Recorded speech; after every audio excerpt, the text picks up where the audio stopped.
Kai Sotto mas nagagamit na ngayon sa Japan B-League Yokohama B Corsair at NBL Australia sumuko na sa panunuyo at pagkuha kay Kai Sotto. Bago tayo magpatuloy mga kaibigan, pa-like and subscribe naman and always pumpa-hit ng notification bell.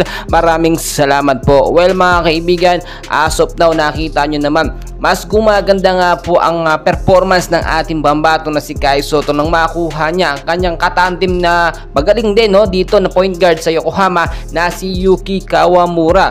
Well, marami nagsasabi dapat daw mag-extend ng 1 year itong si Kai Sotto dito sa Japan B-League sa Yokohama at wag na muna lumipat ng ibang liga para mas mahasa pa. Well mga kaibigan, hindi ka po nagkakamali. Hindi na pakakawala ng Japan B-League ng Yokohama B Corsair itong si Kai Sotto. Actually, target nga po nila makapasok sa top 2 ngayong playoffs kasi kung titignan po ninyo, as of now nasa pang 16 po ang rank ng Yokohama at may chance pa sila makapasok sa playoffs. Kung titignan po ninyo, 18 games na lang ang natitira dito sa Yokohama at kinakailangan nila manalo ng 13 games para makapasok sa playoffs, which is hindi naman imposibleng mangyari. Bakit kamo? 2 straight wins po nung last game nila. Nakita naman natin ang ganda at easy win lang dito sa Yokohama dahil na nga rin po sa lumalakas sa tandem ni Yuki at ni Kai Sotto. Well, kung titignan ninyo as of now, talagang gumaganda na rin ang pangatawan ng ating pambato na si Kai Sotto. Hindi na kagaya ng dati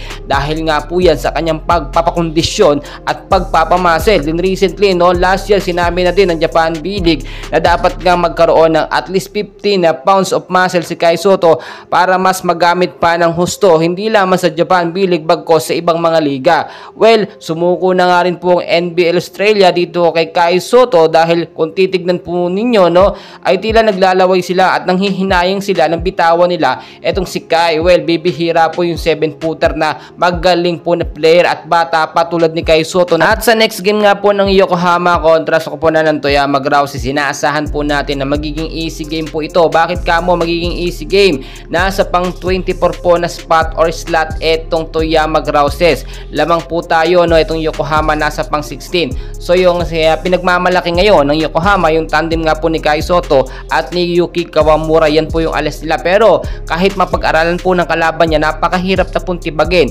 Yung pagiging maliksi at agresibo nga po ng captain ng Yokohama na si Yuki plus yung defender natin at active na rin talaga gumalaw na si Kai Sotto ay maaasahan. Ne-expect din natin na mabibigyan ng mahabang playing time si Kai Sotto sa laban kontra sa Toyama Grouses, especially kagaya nung binigay na oras ni Coach Aoki Taketo sa last game ng Yokohama. Posible mag-average from 25 to 30 minutes ang kanyang playing time. So mga kaibigan, patuloy lang suporta sa ating pambato na si Kai Sotto and please don't forget to like and subscribe. Maraming salamat.